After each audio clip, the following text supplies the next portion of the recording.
I'm from a city in the Midwest, best city in the whole wide, wide world. Say now, I'm from a city in the Midwest, best city in the whole wide, wide world. Say now, I'm from a city in the Midwest, best city in the whole wide, wide world. Hey, city in the whole wide world. Hey, city in the whole wide world. I got my go gadget flow.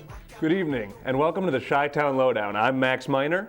And I'm Bob Egan. Tonight we'll be telling you some pretty depressing tales about domestic assault, battery charges, heartbreak. Well, we have some pretty uplifting stories too.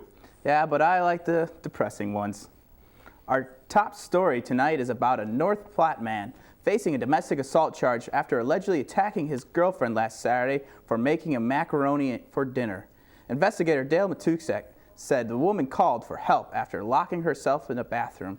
Matusek said she apparently had been hit with a cooking pot, suffering a cut on her nose and a bruise on her face. According to the police report, the man was intoxicated and assaulted the woman when he discovered she made macaroni for his dinner. Food was tossed around the house as he hit the woman with the pot. The man was arrested and charged with second-degree domestic assault. Ouch! A 22-year-old man who attempted to pay for his bar tab with gum wrappers was arrested after a scuffle with a police officer on Tuesday night. A bartender told police the man was playing pool with an open bottle of beer and spilled some of it on the table. She said he first tried to pay his $32 tab with a credit card, which was declined. When police arrived and ordered the man to pay his tab, they reported that he began counting out gum wrappers as if they were cash. The man was detained on a complaint of disorderly contact and assault on a police officer. I've heard about funny money, but gummy money?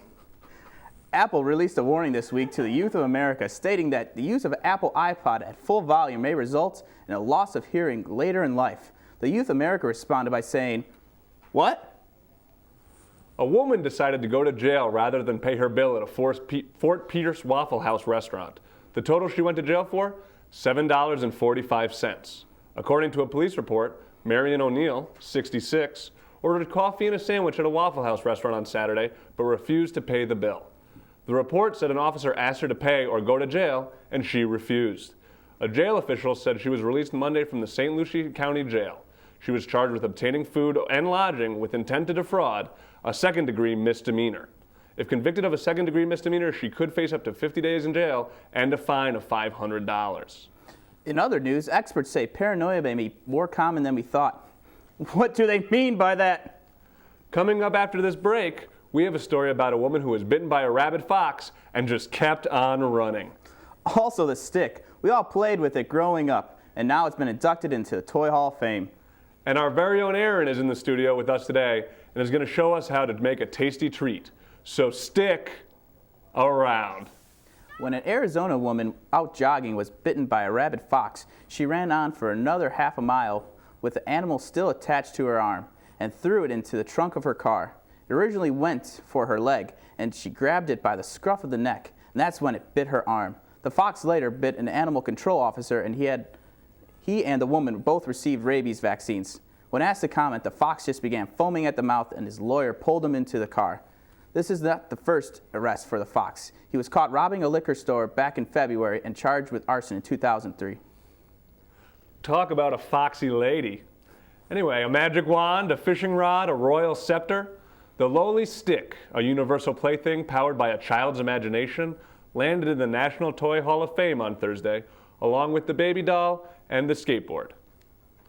The three were chosen to join the Strong National Museum of Play's lineup of 38 classics ranging from the bicycle, the kite, and Mr. Potato Head to Crayola crayons, marbles, and the Atari 2600 video game system. Curators said the stick was a special edition in the spirit of a 2005 inductee, the Cardboard Box.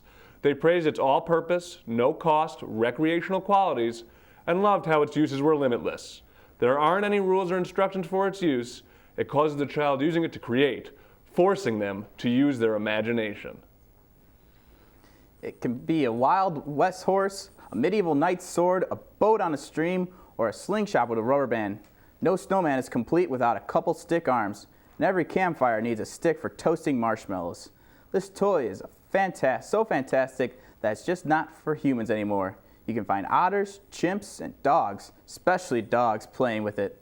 Longevity is a key criterion for getting into the hall, which the museum acquired in 2002 from A.C. Gilbert's Discovery Village in Salem, Oregon.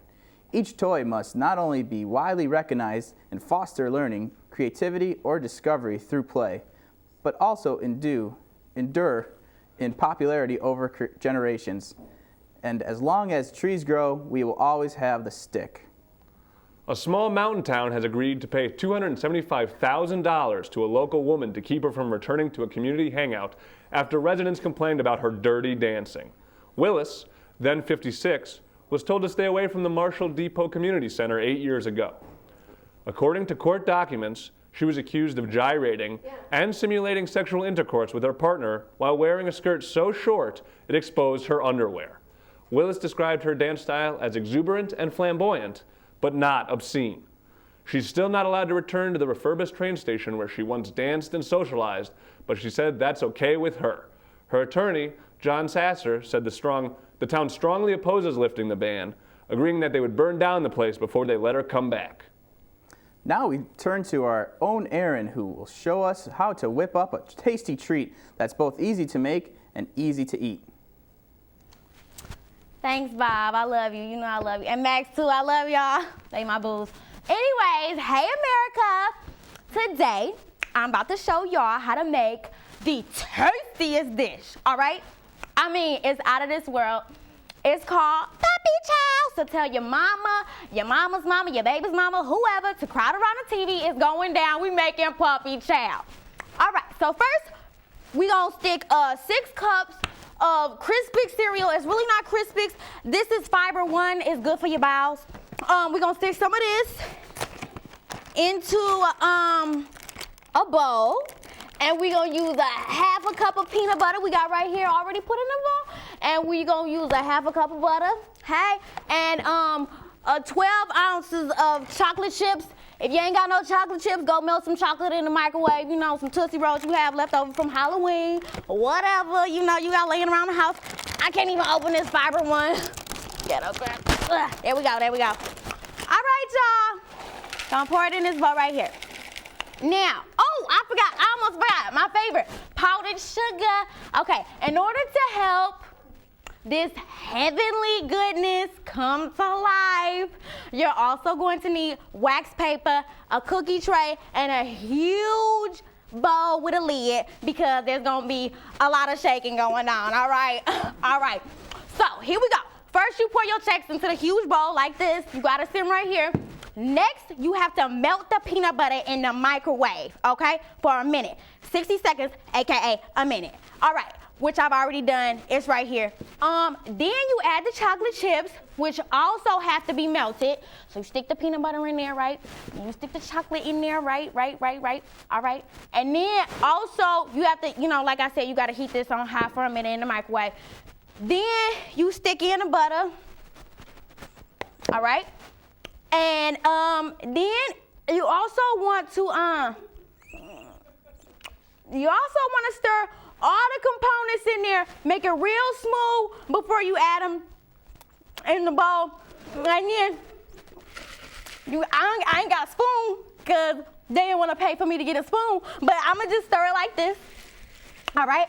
And you put the lid on it and you shake it up. So let me put this in here in the bowl with the lid on it. And you gonna shake it.